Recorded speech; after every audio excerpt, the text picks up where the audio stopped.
welcome to the MyWhoosh Sunday Race Club. With 4 race starts, we're going to start with our Category 4 riders, then 3, 2 and 1. Our riders lined up in yellow, that is our Category 1 riders. In green, our Category 2. In blue, Category 3. And Category 4 in red. Away go our Category 1 riders. They are up and out of the start pen. Fua did indeed take the win in the November final, and she took the win in every single qualifier that month.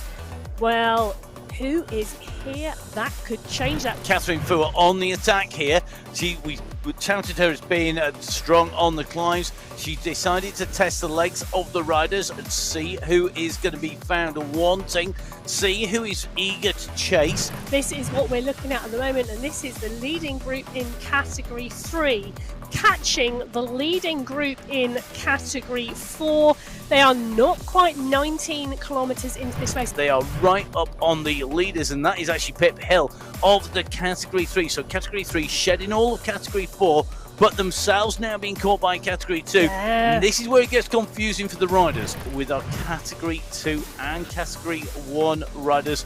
They're the furthest on the road. The Category 1 leaders having caught back all but the top 10 of this race field, who set off in front of them in Categories 2, 3 and 4. Anna Svarström, remember, Paralympian medalist. This is a rider who is absolute class, being bussed at the moment by Selene Colombi, somebody who's proven time and time again that she can climb. That is the finish line today at the top of the Jebel Hafid. Selena Colombi, she was second last week in the November final to Catherine Fua. This week, she's going to take the win in qualifier number 1.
So hello and welcome to the MyWhoosh Sunday Race Club.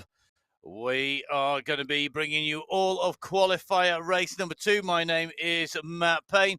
I am going to bring you the action. It's great to be here with you once again. And it is in the Northern Hemisphere, Yule or Christmas, or basically downright horrible out there. Yeah, it's great, it's cold, it's wet, it's blowing a hoolie, and I've been on my turbo trainer for the last 2 weeks. Well, we've got another group of women on their turbo trainers today, and they are heading to Belgium. I love this race course. So 35 kilometres of racing, 324 metres of climbing, and that is the course in front of you facing the women today. So the first 6 kilometres, well, it's a flat run into the Kortekeer. We've then got the Valkenburg. We've then got the Eichenberg 2As, because just once would not be enough. Then, indeed, we've got a 6 kilometre, fairly flat run into the finish. If a group of riders goes clear and stays clear on those 4 climbs, we can look forward to a sprint finish today. So it's going to be our Category 4 riders who are taking on the course, as you've just heard described to you by Emma. And you know what? This is going to be a cracker. Absolutely love it when we come to Belgium, because the course really does make things entertaining. Our riders going to do that. Our Category 4 are underway, and this is a cracking race field. To start off qualifier race number 2 in December. 2 qualifying races go through into the finals. And remember, of course, those 2 verified rides have to be checked out by the constantly verifying system. It's basically on the go all the time, checking our riders, as well as lots of other checks. You can soon find out exactly what that is and how that works on the website, and keep up to date on social media as well. Now, Emma, this race field, Category 4 riders, I know that you are going to be running through this and checking the riders on the way through, because I know you have run your forensic eye over this. My forensic eye? It's a forensic eye, yeah. It's data analysis is your specialty. Let's face it, come on. I do have, just letting everybody know, I do have 2 eyes. But only one of them is forensic, obviously. Oh, right, okay. Yeah, it's a bit Cyclops-like. I'm being a little pedantic this morning. Yeah, do you want to try being in the studio or in the pre-show meeting that we have? Believe me. Right, okay, Emma, take us through the race field, because we've got some really good riders in the race fields, in all our race fields. So can I just say, to start with, we have 100 women on the start sheets today. Absolutely fantastic. Now, can I just also mention, if everybody bought a friend next week, we'd get to 200 in the women's race before the men get to 200 entrants. So that is your challenge. Bring a friend. If not for next week, bring a friend for the new year. Well, talking about the start sheets, 22 riders on the start sheets today. We've got in Category 4 some phenomenal riders in here. So Hyde is with us. She took the win last week. Kirchner always putting good performances. Paolo is here. Sarasuk is here, Lloyd is here, Francis is here. Some really good, strong riders. I think this is going to be competitive in Category 4, and you can see that at the moment. They've come out of the start pen at a good pace. It's a steady pace. Now, this is absolutely pan flat for the first 6 kilometres, so it doesn't really lend itself to... I was going to say opportunities for attack, but that really implies that the only opportunities for attack in the start of the race are due to the parkour, and that's not always the case. We can see 1 or 2 riders just distance off the back, and that bottom left-hand corner screen really giving us that information at the moment. Now, along the way today, we have those 4 climbs, and the first climb is categorised as a Category 4 climb. It is the longest climb of the day. But before that, we have the... first sprint, the Ghent City Sprint, coming at 2 kilometres, and you'll see the green banners indicating the sprints today. So our riders are making the way on towards climb. Now this first section here, it's about staying in the group. We can already see riders' distance here. But in Category 4, as our standard race category, it is the one where, you know, a lot of people are going to drop into if they're new to cycling and new to riding. And we do have people who don't do anything. You know, they literally haven't done anything but jumped on board the bike on a turbo trainer. Well, I was on the Petit Fours ride. Petit Fours, one of the teams in Category 4, and chatting to some of those riders this week on Thursday on their community event. And you're right, you know, Nikki Lloyd was chatting away to her. She was telling me that before August, she never rode a bike. Never rode a bike before August? No. So the first time she got on a bike was actually on MyWhoosh, and she's loving it, and she's getting stronger and stronger, as we've seen by her race performances. And I'll tell you something, this time next year, I bet she won't be in Category 4 anymore. I would, yeah, you could pretty much guarantee it. And that's one of the great things, isn't it? Just by jumping on Sunday Race Club, you're going to get better and get quicker. And of course, we'd love you to see you on lots of other rides as well. Plenty of those out there. And the category that Nikki will be moving up to is Category 3. They're on the start line now. And in Category 3, we have the Hub Zone, the Warrior Reindeers, and Team Golden Light. So Golden Light has been joined by the Warrior Reindeers, which is Natalia Idzik and Jackie Giuliano. And the Hub Zone, represented today by Rona Tangulon. Great to see the riders putting those 2 names in there. And that is one of the key things, seeing these riders jump in the teams and getting ready to go. Well, I love the idea of Warrior Reindeers. I don't know what they're wearing on their antlers, but they are absolutely in charge, and it's a strong squad. Idzik first last week, Giuliano third. They are away. They're under starters' orders. They are off, and they are out of the start pen. Will it be the reindeers on top again this week, or will we see somebody else from this strong Category 3 race field take the top spot? Well, it's going to be very interesting, isn't it? I mean, it's Category 3 is one of those, I think it's one of those categories where you never ever know, because I think Category 4 is more predictable almost. People tend to be on the same form. Category 3, the form dips and rises a little bit more. Category 2, definitely. And then Category 1 is very sort of periodized because they are, you know, they're riders generally who are excelling across a number of cycle sport disciplines. It's really interesting, isn't it, Matt? Because we did see quite a lot of movement last month within the race categories with riders progressing. Now, last month in November, 9 different women took top 5 spots throughout the month. But what was really interesting to me in Category 3, that was in Category 3, Category 3 had 4 different winners in all of the races last month. So a different winner in every each single round. Race. Wow. And that shows you, doesn't it, that there is going to be some really strong race action. And people are going to have to decide what they want to race, how they want to race, and which courses suit them, because the course makes a massive difference. We did have a great variety of courses last month as well, which made a big difference. And of course, Belgium is back again, and I think it's fast turning into a favourite for the riders and the teams. It's definitely not your classic sort of massive climb at the end, mountaintop finish, and that's what's great, I think, because it's really mixing it up, and it's a very different type of course. It does indeed mix it up. So, you know, if we think about the Jebel Hafit, the Jebel Yace, if we think about racing in the Paso Alto in Colombia, all courses with big climbs at the end. If we head to Australia, to the Outer Loop, where the men are later, a very different type of course. Wollongong gives us different types of racing, and this new Belgium course that we've seen over the last couple of months really does mix things up, and I think give the riders who have a much more sprint focused style an opportunity to really shine. And the new Alula course that we saw last week with the Heritage course. That was brilliant. Can't wait for that to come in as well. Great graphics as always, but of course another different set of profiles, and quite similar in a lot of ways to the Belgian courses, a little bit more broken up. So that variety, that riding, I'm a great believer that if you're going to win across the series, I've had the pleasure of putting words to the action, about a decade's worth of national trophy cyclocross in the UK, and the National Crit Series, the National Mountain Bike Series. And my belief always was that you wanted the winner of the overall series to be somebody who's good at everything, somebody who could climb, somebody who could deal with technical aspects of it, somebody who had the power, somebody who could sprint.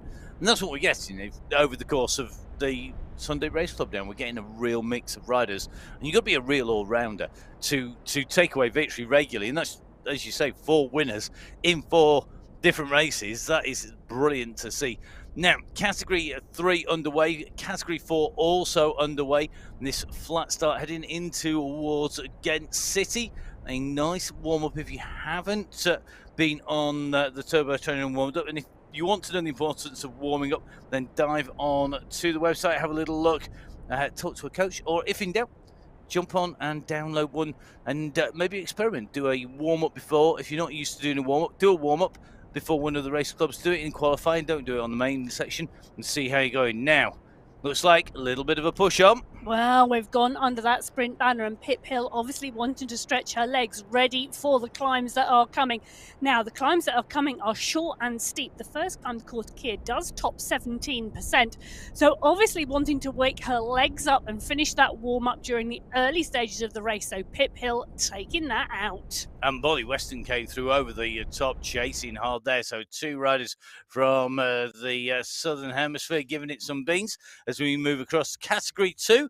And the team here, Grandma Gears, well, they're a cracking team, represented today by Tanya Howeiler and Novelin Kekkonen, 2 of our real regular riders. But this is the biggest race field, isn't it, Emma? Yeah, 32 riders on the start sheets of Category 2 today, and this is going to be so competitive. Svardström, Davidson, Vink, Mabin, Ospina, Walkenhurst, Gianti, Smithers, Zabala, Garcia, Rona, Barragan, Sanchez.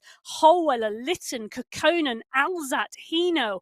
It is just full of class riders as away they go, leaving the start pen for qualifier today on the Sunday Race Club in Belgium. So qualifier 2, category 2, up and running, and we're in with at the moment Catherine Montoya, who's nestled nicely in this pack. Looks like pretty much everybody out from the pens, heading in between the trees and running underneath the banners that we saw introduced for the 52nd National Day of the United Arab Emirates, commemorating that and still adorning the size of the road. Belgium take their party in very seriously, so no surprises that those banners are still up in Belgium, because they like to celebrate things over there. They'll be celebrating a win in the cyclocross for a returning rider in the men's race.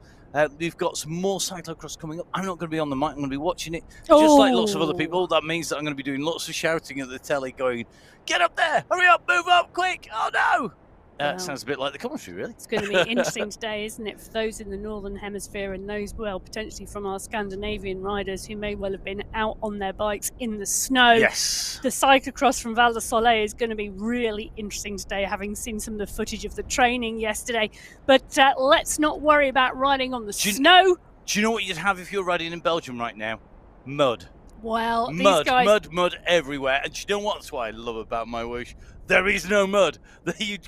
That and the fact you can't fall off. Thank you, everybody who has sent over well wishes. Get well soon, etc. Those of you who maybe missed it, I don't know where you've been. You would have felt the seismic shock as I hit the floor. Yeah, I did come off the bike. Yeah, I'd much rather a direct drive than a mud tyre today.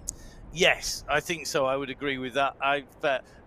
My recovery's going well. Basically, there's not a lot of damage left apart from the usual lack of counting, and that's very hard to distinguish from my ever-present lack of mathematical ability to count. So that's one of the reasons why I'm so good at the data. She has to do it all the time in the studios for us. Now, as we head out with Category 2, we've got lots of data in front of us. You can see top of the screen, the riders' data coming in and through. And that is the top of your screens. And at the moment, you can see that the what's being generated by Catherine Montoya in green. Green is good. White is in the wind.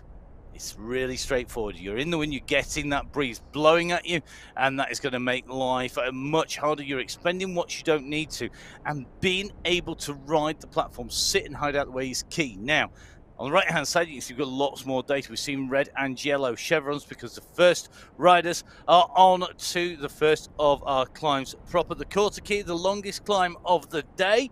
And it's a two-step climb, two-stage climb. They're on part one. And as you can see, making the way up the lower slopes at the moment, the initial push coming from Hyde, Kirchner, Sarasuka, Lloyd, Gerardo Montoya. Looks like Sonasun is in the mix, but got a little bit of a gap opening. It's stretching out here, as you can see on the left-hand side of your screen, that satellite navigation or radar view, giving us that little bit more distance being shown, and we are starting to see gaps. You cannot lose ground on the Belgium course. Basically, if you lose ground at the start of a climb, by the time you go over the top of the climb, although they're short because they're steep, you will lose distance, and that is going to be disastrous. You can't afford to do that, so you've got to keep on those wheels. You've got to keep that chainsaw. You've got to keep right on board there. So at the moment, the riders are making the way up the climb in Category 4, Category 3 and 2 on the way out there. Category 1 will be our next and final group of riders to go. They're in the yellow. They are down in the pens. They've been waiting. They've seen the other three categories go.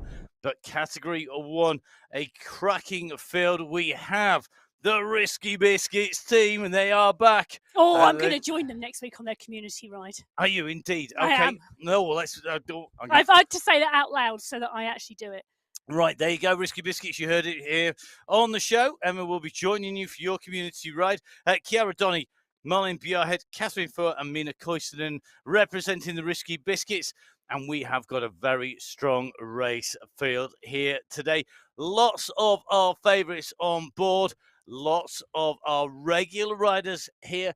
There are lots of riders who we know are going to rip it up and ride very aggressively indeed, and I'm really looking forward to this.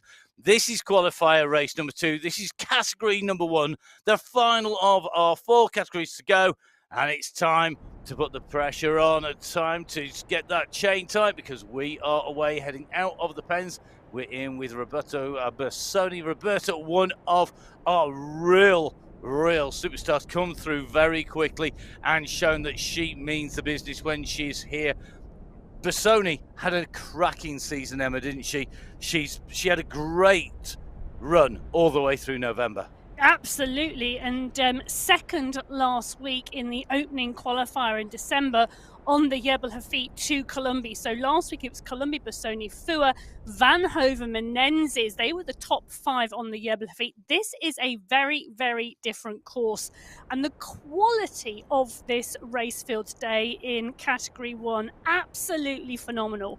Whitelaw is here, Sidlik is here, Van Hove, Embring, Engstrom, Colombia, Menezes, Hermansen, Manshandi, Bersoni, Lundin, Donny, Bjarhead, Fua, Koinstinen coming back from that injury earlier on in the year and getting stronger and stronger. I'm sure it's not going to be long until she is back on top, but it is going to be a really, really cracking race, I think, in Category 1. That is not saying there is not going to be some cracking racing in the other categories as well, because I think this is going to be a great set of racing today on the MyWhoosh Sunday Race Club for qualifier race number 2. Now, Category 1 riders, they are the top of the tree. They're the highest of our levels. And in here, I mean, we have riders who are absolutely world class. They are riders who can prove that they can do this outdoors and in. There's a great video actually showing one of our regular riders in here, Lisa Hermansen, who made her way down into the studios. If you haven't seen it, jump on board, get on board social media. You'll find it on the Instagram, on Facebook.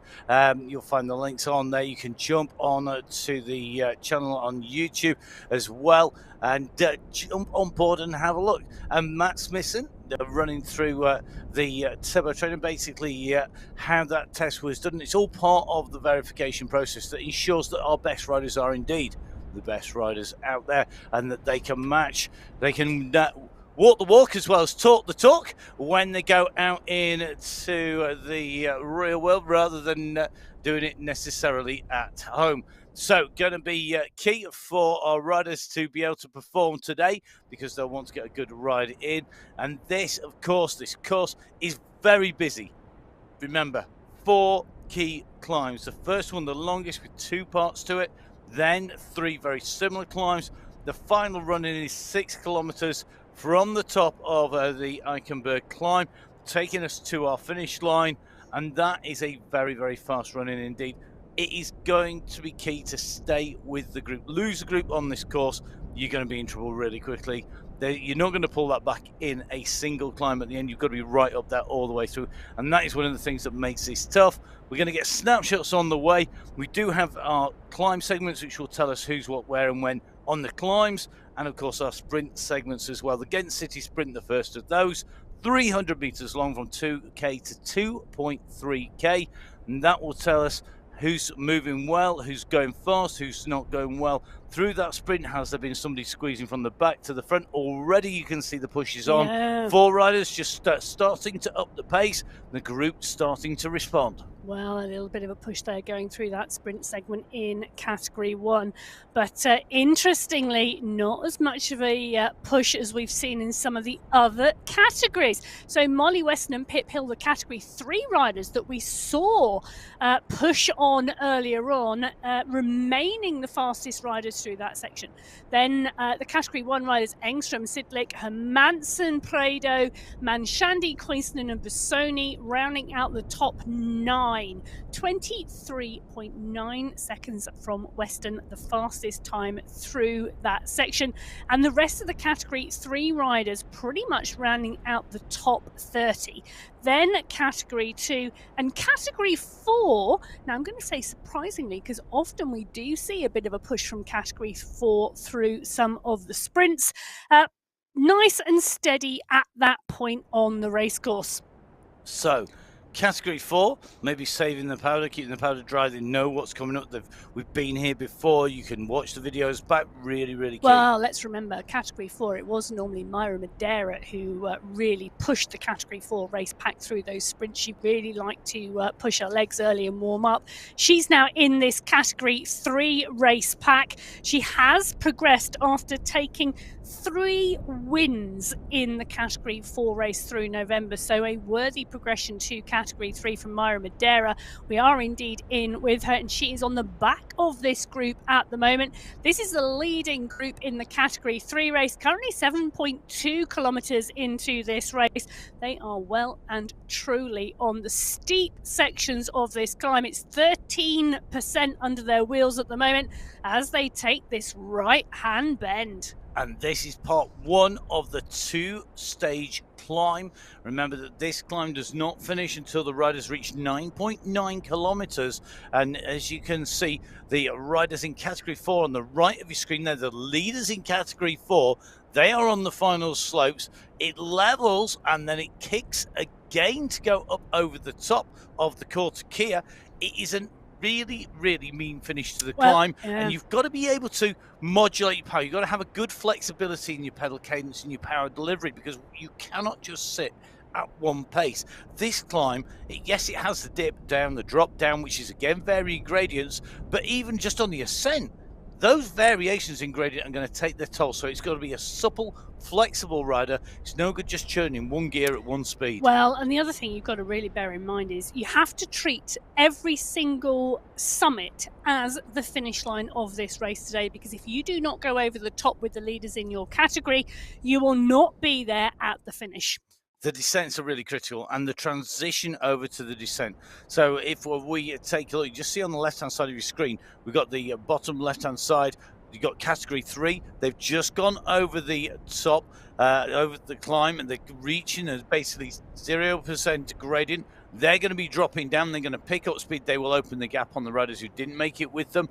The rest of the groups, well, they are either on the flat or on the ascent. So categories 2, 3, and 4 on the climb. Category on the way into the first climb. And of course, all of our categories racing for some amazing prize money here on MyWhoosh. MyWhoosh backing up our riders, looking after the riders. And of course, in each category, we have 5 riders who are going to be taking away some amazing prizes. So the riders are well on the way out around the circuit. Let's look at those prizes. So for the qualifiers, it's an individual classification only. If you've not watched before, it is individual classification for the qualifying races.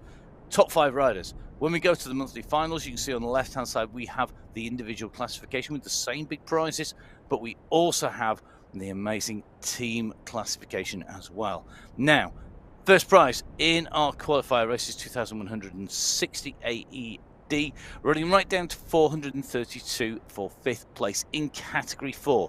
When we move from Category 4 to Category 3, guess what? The prizes, they increase. They go up as we move up, so that 2,160 AED in Category 4 changes. It drops down in Category 3 because Category 3 is that little bit harder than Category 4. So that 2,160 drops from 1st down into 3rd place in that individual classification. Top prize now goes up to 3,600 AED, and we almost double the 5th prize as well, and that's 720 AED. So big increase. Now, no prizes for you for guessing that between Category 3 and when we move across to Category 2, the prizes go up again. 3,600 dropping into 3rd place, so 6,000 for 1st, 4,800 for 2nd, 3,600 for 3rd, 2,400 for 4th, and 1,200 for 5th place in the individual classification. That's in Category 2. Team classification, when we get to the end of the month, this is why it's so important being a team. 30,000 AED! 30,000! That's scary, scary money. Huge prize fund. And guess what? The only way is up. Oh, it is indeed a very dodgy 80s hit or 90s hit from Yaz and the plastic population. But we won't go down that. So if we were doing our countdown, in 1, it is top of the charts. your new hit. It is the top prize because we have, in the individual classification, 2,000 AED for 5th, 4,000 AED for 4th, 6,000 AED for 3rd, 8,000 AED for 2nd, and a humongously, whoppingly scary, fantastic 10,000 AED for top prize, for first prize for winning in Category 1. That means you are going to be the fastest rider pretty much across all the categories, and you're beating some of the best riders in the world on esports in our qualifier. As you can see, scary money. Now, 10,000 AED. If you're lucky enough to go on a trip to the AED, to the United Arab Emirates, to the UAE, and spend your AED in the UAE, then you might be going to visit for example, the World Championships for urban cycling, which is going to be BMX freestyle, flatland, and trials. Going to be going back to Abu Dhabi. Great setup, was out there last year. Brilliant event. And I spent my AED, but you might not be able to go and go watch some great competition in an amazing setting. If you can't, maybe you need to spend it in a different currency. So it's time for... Is that your attempt at a theme It tune? is. That was the nearest you're going to get to a theme tune today. It is Emma's Exchange. Well, where are we, Emma? Emma's Exchange is heading to the United States. Stephanie Sidlick has joined us today, US Masters time trial and road champion in 2022, and she's on the start sheets and she is in that Category 1 leading pack at the moment. So if she took the 10,000 AED top prize in Category 1 today, that would be $2,723 US. How many US dollars? $2,723 US.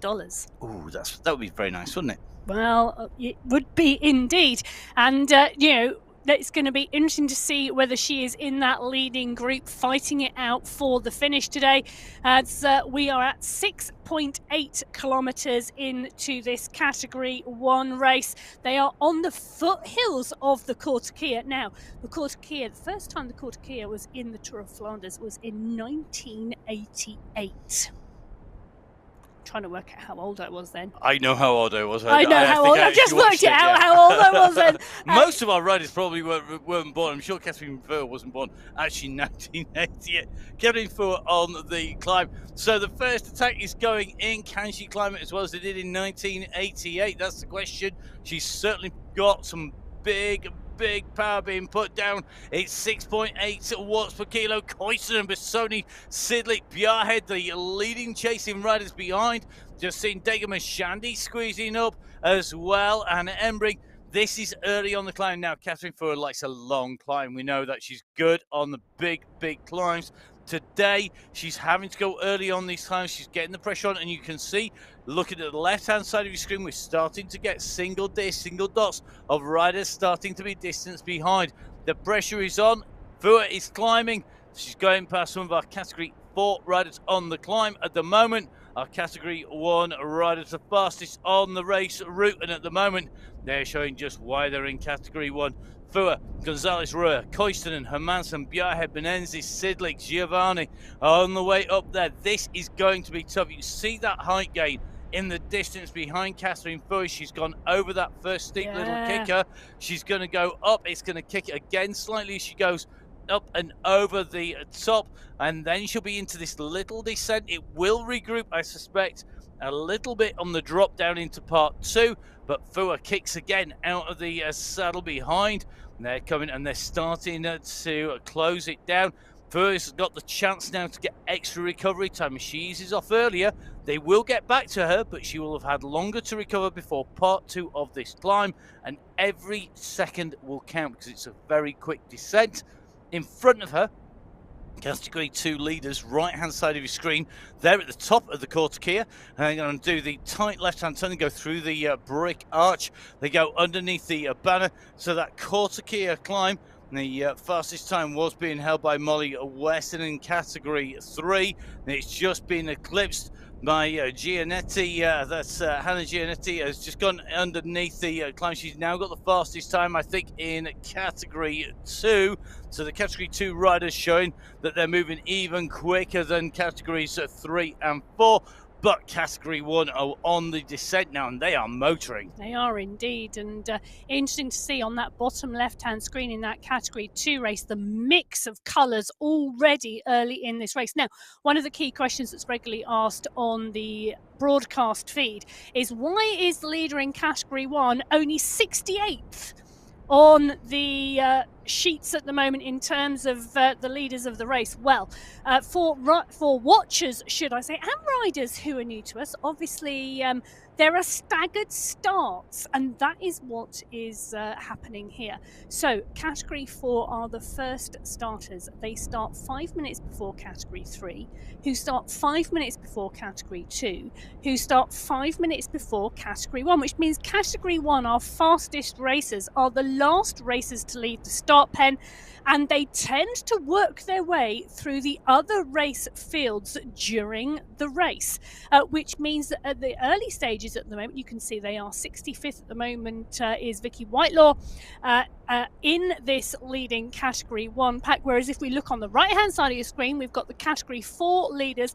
They are still the leaders on the road. They left the start pen first, and they tend to stay there until the latter stages of the race. So it is a very, very interesting race mix, and the tactics that result, because we have Category 3 riders catching Category 4, Category 2 catching Category 3 and 4, and Category 1 catching everybody pretty much, generally, and I will say it is generally rather than always. That means that you can catch a lift, you can jump in, you can take draft, because you can draft each other. There is no exclusion on a Category 4 rider drafting Category 1, Category 2 or Category 3 if they are able, and that does mix it up. And where you get caught is critical, where the riders are. We'll come to that when we're out on the course, because at the moment it's all about power to weight. It's all about that climb. Well, it is all about this climb at the moment, and Fua is showing us the effort and the work she has put into her climbing this year, because she is really pushing on at the front of this group. So Fua is being matched by Coincident, but the spread on the rest of this Category 1 race field is now playing out behind her. Gonzalez Rua 3 seconds back, with Menendez, with Engstrom, with Columbi, with Whitelaw. She's really putting in some hard work at the front now. Coincident and Fua are indeed teammates on the Risky Biscuit squad. Are we seeing a team attack here, do you think? Do you think this is going to be a two-up effort to the finish line, or are they going to be pulled back in? Well, if you're going to go away with a teammate and make everybody else work to close you down, you can see that the chase is coming from Celine Columbi, known climber, absolutely phenomenal when it goes skywards. She does not want to let these riders go. She knows the danger of Catherine Fua. She knows the danger of the riders in front. She can't afford to let them go too far. Through the top of the Gorta gear goes the leaders. Here come the chasers. Columbi's trying to bridge across here. Looks like Dega Mashandi and Bjarhead are also in the mix with Whitelaw, Bassoni, Gonzalez, Rua, Giovanni. Now making the way up over the top here.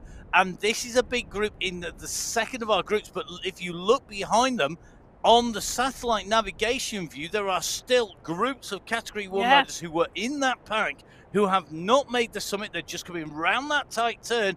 That is a massive, massive split on climb number 1. Yeah, it is indeed, and it's Fua setting the pace over that climb with 7 minutes 50 seconds.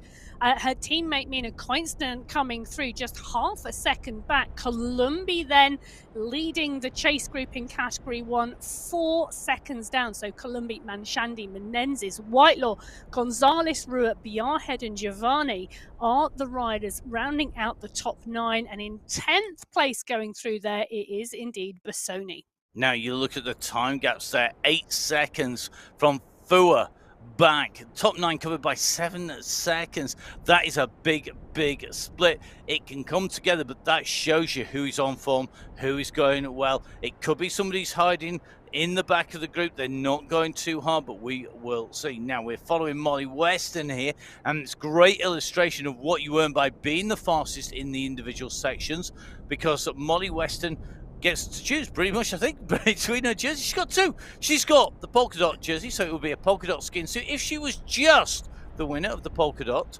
skin suit, then that's what she'll be wearing. But she's also the fastest rider who's amassed the most points in the sprints. That was in the Ghent City Sprint. She took that going through there. So in category 3, Molly Weston holds the green skin suit. So Matt, if I'm a new viewer today, explain to me about how I get these skin suits. Right, it's really easy. Go fast. That's the short answer. Could I have a helpful answer now? Okay. Each climb and each sprint has points. The points are added up, and whoever has the most points overall in each of the competitions, that equals whoever is wearing the jerseys, or the skin suits in this case. So if you are sprinting, you get 5, 4, 3, 2 and 1 points for first, second, third, fourth and fifth place. That then means that if you have 2 sprints, the maximum points you could have is 10 points if you took 2 wins. It could be that we have 5 sprints, which of course then means that's 25 points maximum if you were to win them all. But of course everybody else wants to win them as well, and some riders will use them to warm up, some riders will use them to attack everybody else. It's the same across all of our categories. You can see in the mix here, in with our green jerseys, and with the black shorts, that's our category 2 riders. We have the polka dot skin suit in here, and that polka dot skin suit is being worn by our leader of the climb. It's Hannah Giannatti, who is in there. So Hannah is the rider who has that polka dot points, because she was the fastest rider up the first time, because we've only had 1 set of points awarded. That's the Cortakia at the moment. The riders on that descent down. Catherine Fu, we saw take the fastest time, and she's got the fastest time overall as well. She is the polka dot leader in the category 1 race, and in that category 1 race, Fua and Koistonen have retained the gap. They have. Partway down the climb. Now this is a long descent. This descent actually is longer than the ascent. This is the group behind, and at the moment that is not a race defining gap. 4 seconds is not enough with that volume of riders behind. 11 riders in that chase group, so 2 riders clear Fua and Koistonen in the category 1 race. 11 riders in that chasing group. 11 riders in the chasing group against 2 riders in front. It's not an equal contest at the moment though. Fua and Koistonen are holding that gap. They're going to go through, and this is where we're going to get a really good illustration of this snapshot coming through, because as we've come through that sprint, we can compare the times of Koistonen at the front, see if she's up there. Is she the fastest rider? The answer is no. Fastest rider, Molly Weston again. I tell you, Molly's on fire today. Molly Weston in category 3, followed by Carolina Alze in category 2. And then we see Hermansen, Sidlik. We've got Barragan, we've got Jovi, Gonzalez Rub, Bjarhed, Menezes. But the difference in there is key, and they are going faster than our 2 leaders through that sprint. And that sprint, remember, the Thistlehoven-Molen sprint, the windmill sprint, and that is a 0.3 of a K sprint, 300 meters. How far down do you need to go? What sort of positions are we looking at for our 2 leaders of Koistonen and Fua? Fua went through in 10th place. Koistonen goes through in 15th place, which pretty much tells you that the front of that pack were moving faster, but the bunch of the pack were pretty much moving at a very steady pace. So not a huge amount in terms of difference in that category 1 race field. But Molly Weston obviously enjoying the sprinting in category 3 today. Well, we drop back in with category 4, and this is the leading group on the road at the moment at 18.1 kilometers. They are about to see, well, they're about to go under the polka dot banner, signifying the start of the Valkenburg climb. So this is the second of our 4 climbs today. These are the leaders on the road, and it's Georgina Hyde leading them out here. Sarasuk is there, Lloyd is there. Just taking a look at this, Narvaez is there as well. Kirchner as well. Arrayas and Galeno just off, as well as Sonnerson just a few seconds back. So this now starting to stretch a little bit as Sarasuk puts a dig in at the front. So Sarasuk going off the front here. This climb 1.3k long. The next climb, the Eichenberg Hill, 1.4k. The final climb, the Eichenberg climb, 1.6k. The major difference between these three climbs is how you transition into the descent. The Valkenburg climb is a long plateau across through the middle of the lake at the top before it drops down. It's a longer gap then between there and the Eichenberg Hill, which rolls over the top rather than having a plateau, into an almost instant transition into the Eichenberg climb, which has a knife edge summit.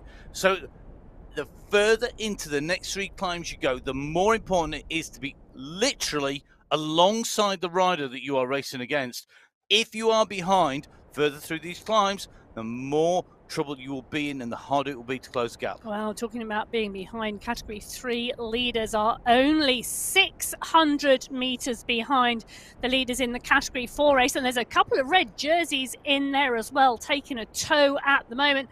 I think when the Category 3 riders really hit these slopes of this climb, they've just gone under the polka dot banner, we will see those three Category 4 riders just roll out of the back. They are indeed at the moment, but so far they've had a nice tow back up to the Category 4 leaders who are further up the road. Now, Hill, Giuliano, Idzik, Weston, Johnson, Gentili, De Silva, all in this group. 1, 2, 3, 4, 5, 6, 7, 8 Category 3 riders currently leading group in this race today. So that group are making the way up and through. They'll be looking to keep the pressure on, to keep anybody who is behind distance. But I think the gaps are big enough. This course means you can put a lot of focus onto going forward and into the attacks and the tactics. Wow. Now, look at this. Category 1, they're back together. It has come back down. Catherine Fuhr has been brought back into the fold. So has Mina Koistonen. They're back in together and they are making their way now along this long, flat section. I say long, it's not that long. It's about 1.5k, 1.6k in towards the first of the three sprint-style climbs, the Valkenburg climb that we've seen the riders start to ascend in the other categories. This race coming together quite quickly, I think, today. As these riders come through, Category 1 not hanging around. Sometimes Category 1 can be a little bit more circumspect, but the course profile today really firing the racing up very early indeed. Well, I'll tell you, I'm counting 12 riders in that leading group in that Category 1 race. They come up on Brittany Lytton, one of our Category 2 riders. Now, is she going to be able to jump in that pack and take a tow? This is a flat section of the course at the moment. You can tell that by the gradient on the top right-hand corner of your screen. Absolutely zero at the moment. Pan flat in front of the riders. Perfect opportunity to jump in. This pack are moving at a pace where Lytton should be able to sit in it and she should be able to take a tow up the road. So the way you take the tow, if you're in the draft, if you've got those green numbers, you are needing to produce less power for the same speed as the people who are in the front who are having to push through the wind. Imagine that you put your hand out the car door as you're traveling along at what is 35 kilometers an hour. Don't push it out too far. We want to stay safe when you do it. You'll feel the wind blowing against your hand. It'll blow it backwards. If you hide it behind the mirror, guess what? You can't feel the wind. And that is exactly what it's like. When you hide behind another rider, you can hide in the wind. That works on the flat, it works on the downhill. And that is why a Category 2 rider or a 3 rider can jump in behind a Category 1 on the flat and the downhill. When you get to the climb, all that goes out the window, and that's what we're seeing in Category 2. They are on the Valkenburg, they're on the ascent, and the Category 2 leaders now, because the speed is dropping, that draft effect has less effect, and it's more about what you can produce in terms of power versus the amount of weight that you're carrying up that climb. Well, take a look at the size of that Category 2 race field at the moment as they continue to lead this Category 2 race. It's a big group, but it's a big start list. 32 riders in Category 2 today on the start sheets today. And Sarmiento, Montgomery, McAlpine, Daniel, Rona, Gianti, Tucanis, Zimmerman, Kekkonen, Davidson, Walkenhurst are all in this leading group. They are absolutely motoring at the moment. This gradient, 4.5% under their wheels, but they are still ticking along. And I'm saying they're still ticking along because we're not seeing a big push or an attack like we saw in that Category 1 race field earlier on from Fua. They are looking as though, I almost want to say, they are comfortable in each other's company. You have a strange way of understanding racing. Comfortable in each other's company. Oh, look at them! Do you know that has never crossed my mind in all the years that I raced, whether I was comfortable in their company. It was all about, can I distance them? Where are they looking good? Are they looking bad? Are they looking like they're going to attack? I agree with your analysis. Yes, they're all sat there. They're riding along at a pace that they are all happy with, I think. But whether they're all comfortable is another matter, because it is pushing it on, but without having any attacks. I didn't. Hold on a minute. Squeeze. Hold on a minute. I didn't say they were riding comfortably. I said they were riding comfortably in each other's company. Two very different things. Zimmerman's heart rate's at 183 at the moment. She's pushing up that climb, and the pace this Category 2 leading group are pushing up this climb, they're pushing at around 4 watts per kilo. That's not a comfortable pace. Yeah, but comfortable in each other's company. They're not all sitting having tea and biscuits. No, but what I mean, hold on a minute, whilst we have a disagreement in the commentary box at the moment, what I mean is that no one is determining that this is the race-winning point of the course. Well, they should be. They're on the third to last climb. Well, there's Come on, guys. I think the attack's going to come in those final 2 climbs today. Once we get to around 25 kilometres into this 35 kilometre course. The attack should come in every climb. Every one of them. Well, whilst we disagree here, the disagreement is not underway in this Category 1 race field. They are pushing on at the moment, and they're really pushing on up the base of this climb. The kick has started to come. It's only 4.4% at the moment in the gradient, but only? Well, 12 riders in the front of this leading Category 1 race field. We saw on the last climb Fua and Koistonen from the Risky Biscuits try to break the group, but the group came back together because the chase group was 11 riders at that point in time. Now, 12 riders in this leading group in Category 1, but as you can see up ahead, they have riders to chase because they are catching and working their way through the Category 2 race field. And if you take a look on the bottom left-hand side of your screen, you can see ahead of them on the road red jerseys, green jerseys and blue jerseys from all of the earlier starting categories. Now, one thing I'm expecting to see here is a push from the riders who really want this. We're seeing Fua moving up through here in that polka dot skin suit. We've got Columbia up there, hot favourites. You know, they've got to be hot favourites. The way that they climb, there are many climbs on the course, but they're short and they're sprinty. I'm not sure I would be waiting for the last 200-300 metres over the top. I think that's risky. Remember, this climb is only 1.3k. And if we go further down the course, if they don't use this climb, they only have what is a total of 3 kilometres of climbing left. That's it, over the 2 climbs that are coming. So you've got to use them. You've got to use the course when you have the opportunity. You might not be feeling 100%, but you've got to use it. Now this is what we're seeing from Fua. Fua's kicking at over 6 watts per kilo. Gonna put the pressure on. Can she shed some more riders? Can she distance some more? She might not distance Columbia, she might not distance Dagan Machani, she might not distance Koistonen, but can she lose 1 or 2 of the riders? Because it's not just about ability, it's about reaction. It's about the speed of which you react. If you're taking a bottle, if you're taking a drink, if you're having a bad patch, you may not react fast enough. Then the gap goes and that can do damage.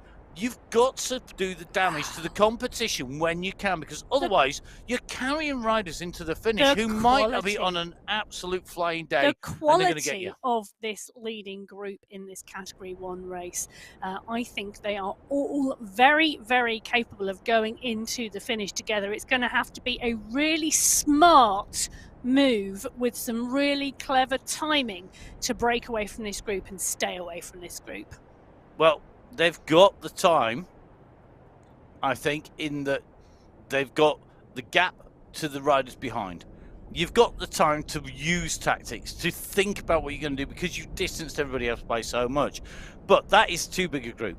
There is no way on this earth that I would want to be carrying these riders all the way in. That's too big. There's just too much chance of being in the wrong place, the wrong gap, the wrong 12 riders. 12 riders in that leading group, and it is the Category 1 group that go up and over the Valkenburg climb. The quickest in 2 minutes 48, and that is Mina Koinsten. Great to see her back on top. Sidlik in 2, Fur in 3, Giovanni in 4, Whitelaw, Menendez, Columbi, Hermansen, Mashandi, and Gonzalez rounding out the top 10. But just half a second separating the top 10 going up over that climb. In fact, the entirety of those 12 riders in that leading group pretty much going over in less than a second.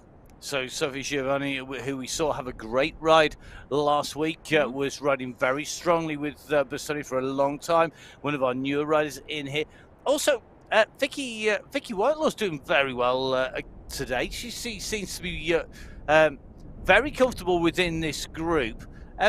What do you know about Vicky Whitelaw? Well, she joined us last week for the first time. And she was in that leading group for a significant part of the race, and then it looked as though she sat up and she rode a much steadier ride into the finish. Now, this course today, I think, should really suit her. I think we're going to see her, having done her first Sunday Race Club last week, understood the dynamics, got to learn about the platform and the racing and the style of racing, which is really important. It does take a few races to get into that vibe of how the platform rides, how the racing works, how the dynamic in the pack works.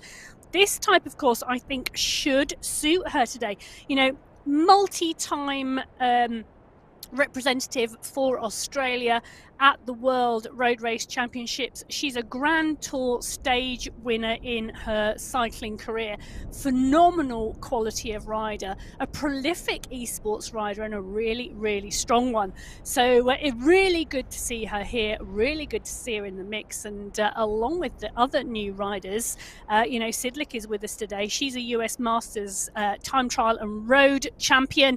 The quality of the women racing in front of us, absolutely superb.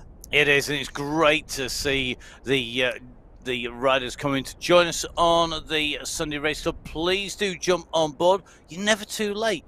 Jump on board. Make sure that you get those rides in. That can be starting to learn the platform on the social ride. So that Emma has been out on the social ride. Whose ride did you go on? Have you been on a number? Whose ride have you been on this week? I know you did quite a lot of solo stuff for some weird reason. I did do quite. You're feeling a bit lonesome. Lonesome. No, yeah. No. Thursday. Well, I have to say, Thursday I joined the Petit Fours ride, which was just a lovely lunchtime social ride and chat, which was fantastic. So thank you very much to the Petit Fours for letting me join you and chatting away. I was going to join the Risky Biscuits on Friday at 11 a.m. GMT, but somebody knocked on the door and I went out for lunch with a friend instead. Yes, it was one of my fellow one of the rescuers of me, who came out there when I hit the floor. So it was good to see the guys going out there. Now, it doesn't look like these guys are going to be lonesome for long, because guess what? You've got Category 3 and Category 4 coming together at the front of the race, and this is where we see the transition from the group in front being Category 4 only to being Category 3 and 4. And if they hit on the base of a climb, which they have, guess what? Expect to see Category 3 ride clear of Category 4 on the climb. 5% gradient as we go onto this boardwalk as we come over the water, and it continues. This is the climb. It takes us up all the way to 25.6k. It's the Eichenberg Hill. Over the top it rolls. So last time we came through the lake, it was flat and then it went down. This time we start going down pretty quickly. It rolls over the top straight into the Eichenberg climb, where we climb and then descend very quickly. Knife edge stop. Going to be really critical to stay with the wheels here. Absolutely, seriously critical, because going up the Eichenberg Hill, down the other side, straight into the Eichenberg climb, and then a really steep descent to the run-in, which is at 6 kilometers flat. If we see a breakaway, they're going to have to time trial that distance and hope that no one's got a coordinated attack behind. And we're seeing Category 2 now. They're on the same climb. well, it's 400 meters separating them. On a climb, that can take a long time. You know, if you're on a really steep climb, 400 meters can feel like a lifetime. But it looks to me, with the pace and the speed that Category 2 are moving, they have brought some Category 3 riders into the base of the climb, but they are moving quick enough to drop them already, an indication that they are going to go up onto the hills. It could be at the top of the climb, we are going to see Category 2 and 3 together, and that means anybody who's managed to stay with the Category 2, or it's the Category 3 leaders who've been caught, it's going to really mix up the dynamics coming in, because of course once you're in the draft, on a downhill and on the flat, that's where it is to your benefit, and you can probably ride with riders that are a little bit stronger or faster than you, as long as they're on the front. So Category 2 on the climb, Category 3 and 4 up ahead. That's our leading groups. Remember, we have riders in all the race categories scattered all the way around the race route. Don't forget, we talk predominantly about the leaders in each category. We try and cover every race category on the Sunday Race Club. So that's 4 race categories, hitting multiple points at multiple times. The team do an amazing job of bringing us as much action as possible, but we're not going to cover everybody. So we don't get your name out on the show. We do apologise. If in doubt, get in touch with @BikingEmma. Well, you can get in touch with me indeed, but at the moment in this leading group in Category 2, it's Zimmerman, Montgomery, Gianti, Davidson, Rona, Sarmiento, Tokanis. Everybody is in here. Around 13 riders at my last count in this leading group in Category 2 as they go up this climb. This is the penultimate climb, just one more to go after they go over the top, and then a long run into the finish. Now, historically for me, Matt, Category 2, because of the strength and the depth of the field, has often come down to a sprint. Category 1, often we see an attack go away with a smaller number of riders, and often on those long climbs at the finish, it is attrition in Category 1 with riders coming off the back. But these shorter, sharper, steeper climbs, for me, are lending itself in Category 1 for more even racing, as in the group is bigger and likely to stay there. I say that, but we are indeed seeing. And who is it going off the front? It is Catherine Fua. She is the aggressive rider today. She is the rider absolutely adamant she's attacking these climbs. And remember, that spotted skin suit has gone to Coyston. Coyston took the win on the last climb. She's been right up there. She's got the most points. So that spotted skin suit, the polka dot skin suit, is Coyston. And Coyston quickly onto Fua's wheel there at the front of this race. Madana Dagamashandi in the red. Looks like Bandana just up in the mix as well. And they're on the wheels of Category 2. Well, they are indeed. And this is what's going to cause some confusion and potentially work for Catherine Fura and Manshandi, because those are the riders pulling this up this climb at the moment.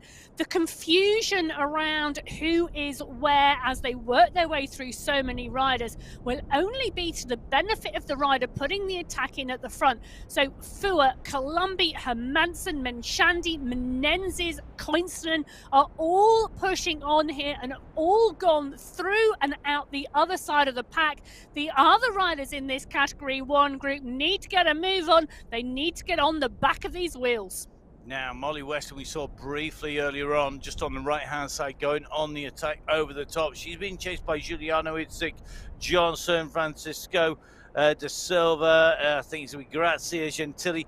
They're the riders chasing. They are in the Category 3 race. They are at the very front of the race overall. Category 1 are the fastest riders on the road at the moment. They are chasing down after that 15-minute deficit to Category 4, 10 minutes to Category 3, 5 minutes to Category 2.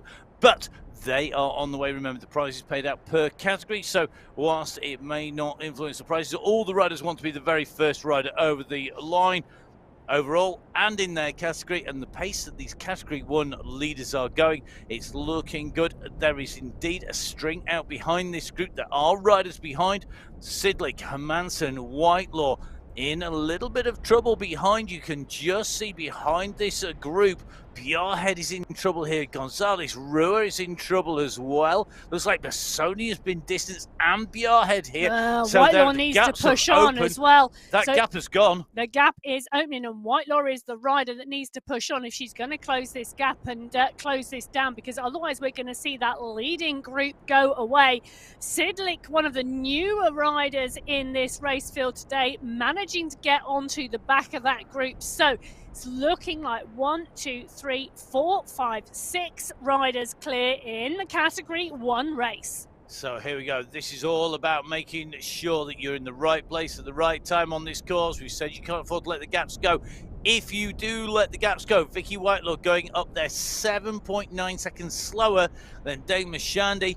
That means that she's got some work to do to close the gaps down. We saw Sidlick, the rider in 7th place, go over and get back on because she was only giving away 1.668 of a second to the leader, and that was actually less than a second to the back of Jessenia Menezes' wheel as they went over the top of that climb, and that meant that she could get on. Now Whitelaw is going to need to motor on that downhill, and the only hope for Whitelaw is that she can power on to the back of this group. They're on the descent now. This is a quick transition. The group that we are seeing, that is the group with the triangle in. That's the group in the center of the dot on the left hand side.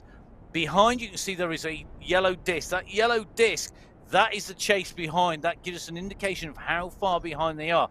And if you're in the leading group, you're not going to want them to come back. If you're in the group behind, you're going to want to chase. Going to be really tough. The transition into this, where our Category 2 riders are on, is very quick indeed. This is the final climb, the Eichenberg climb. It is longer by 200 meters. The average gradient is steeper by 0.4%. But what is critical is that the top of this is steeper, and you've got to go over right on the wheels with the leaders. If you're not there, as you go over the top, you are in trouble. You are going to be out the back. Yeah, and all of our race categories here, other than Category 1, have all come together on this climb. The leaders in Category 3, the leaders in Category 2, and the leaders in Category 4, all on the climb at the same time together. Category 3, currently the leaders on the road. That is a 6-rider group at the front. This is Category 2 being led by Daniel and Montgomery. They're just in the distance doing the chasing. So Gentili, Idzik, Giuliano, Johnson, Weston and De Silva, the riders in the leading group at the moment in Category 3.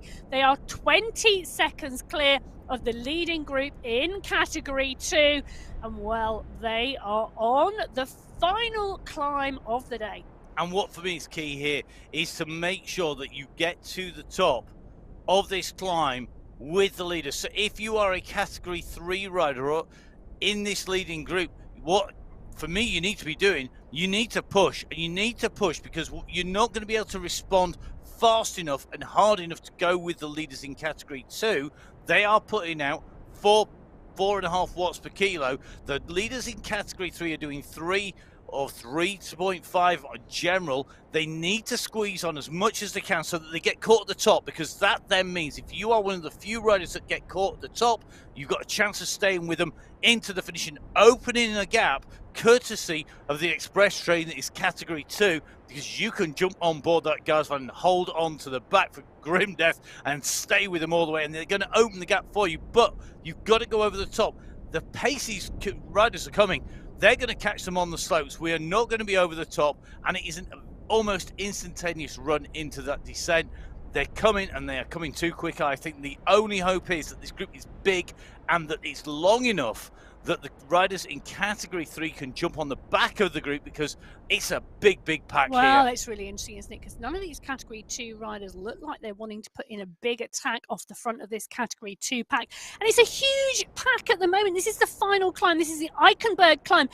13 riders still in this leading Category 2 group as Daniel leads them up and towards the top of the climb. It's currently nearly 7% under their wheels. Daniel, Rona, Zimmerman, Montgomery, all in this group, working their way now through this leading group of Category 3 riders. Molly Weston and Claudia Gentili just pushing on a little bit at the front there. Idzik now into the Category 2 group. As you can see the polka dot banner in the distance, signifying the top of the final climb of the day. So let's see who can go with the leaders as they go through. Will it be exclusively Category 2 riders? Will the Category 3 riders be able to go through? Molly Weston, she's got a big sprint. She's proven it in those sprints. She's pushing on now. Here she goes. She's looking to maximize her points in here as well. She's actually the polka dot holder of the mountains points as well in her category, as is Giannetti. And both of the polka dot skin suits go over at the front of this group. But really interesting now, Weston has to keep pushing. It's no good just getting that and then getting dropped off the back. She will lose out on the overall positions. At the moment, though, the leading group are through, and behind Category 1 are coming, and it looks like it's Columbia and Fua who've opened a gap to Koistonen. So we have got movement in the front of Category 1. If you look at the satellite view, bottom left-hand side, it's fractured. There are riders dropped off the back of the group. So it's Columbia, it's Fua, it's Koistonen at 2 seconds, Menendez at 2 seconds, Degemashandi's at 2 seconds. They are being distanced. 2 leaders, 3 chasers at the moment in Category 1. Coming up here, there are a lot of riders in between. They'll be offering some draft advantage to the riders behind. There's clear air in front of these riders. They go underneath the gantry here. This will be very telling because we're going to be into the descent, and instead of it being Koistonen and Fua, it's Columbia and Fua who go over the top, and 2 seconds separating our 2 leaders from the 3 chasers. Well, and Fua's teammate Koistonen is in the chase group behind. I can't imagine she's going to be doing any of the chasing, but let's take a look. So Fua setting the fastest time up the final climb of the day, 3 minutes 39 seconds. Columbia half a second back, then 2 seconds back to the chasing group. Manshandi, Koistonen, Menenzes, Sidlik, then 33 seconds back. So she has indeed gone off the back of this group. It was 6 riders going in, 5 riders going over the top. Busoni, Whitelaw and Hermansen, they look like they are all in a chasing group behind. They are, and I think they'll get back to Sidlik. I think that's going to be at least a group of 4, if not 5, but they've got to get in now. The lead group has come together. We have got a compression. We've got 5 riders together. We saw Columbia go through there with Fua, but that 2 second gap as they went over the top has been closed down. It looks to me like this group has come together. It should be 5 riders. Just taking a little bit of a look. It is, and they have come together here. So we have 5 riders in Category 1 together, leading this out. 30 seconds opening up on that part of the climb to Sidlik and co. Remember, Sidlik had got distance on the climb before and got back on. It's not to be this time. She's now been swallowed up by that chasing group. Can she make her way across? But the leaders in Category 1 now have less than 5 kilometers to go to the finish. They are already down and off the final climb of the Eichenberg climb. They've descended down, and now this is a relatively flat run in to the finish, and this really does almost replicate the run out as our riders set off from the race start. 6k to start off with, pretty flat, and 6k down, run off the hillside. The leaders in Category 2 and 4 together. I'm looking for some, Category 3 and 2 together. I'm looking for Category 4 riders. I don't think any have managed to make the junction. They haven't. So Category 1 riders are 500 meters behind the leaders on the road at the moment, and the leaders on the road, well, that is a mix of Category 2 and Category 3 riders. So the Category 2 leaders caught the Category 3 leaders at the top of the Eichenberg climb. They've gone over together and are now leading this race out with 3.5 kilometers to go. So, Edmund, do you think if we've seen Category 2 here, really this pace looks to me to have shut down? Yes.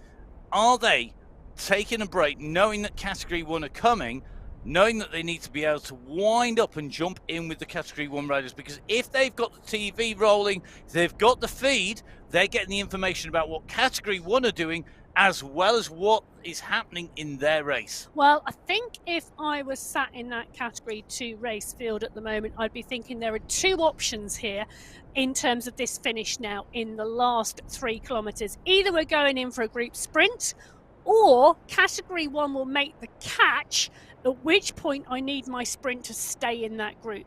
Unless they come through at a very steady pace, and it is everybody stays on, in which case it's going to be one big sprint. So regardless of what's going to happen, at some point I'm going to need to sprint, and at some point I'm going to need to get my timing right. So really key here is to not be on the limit, because sprinting when you're on the limit is very difficult.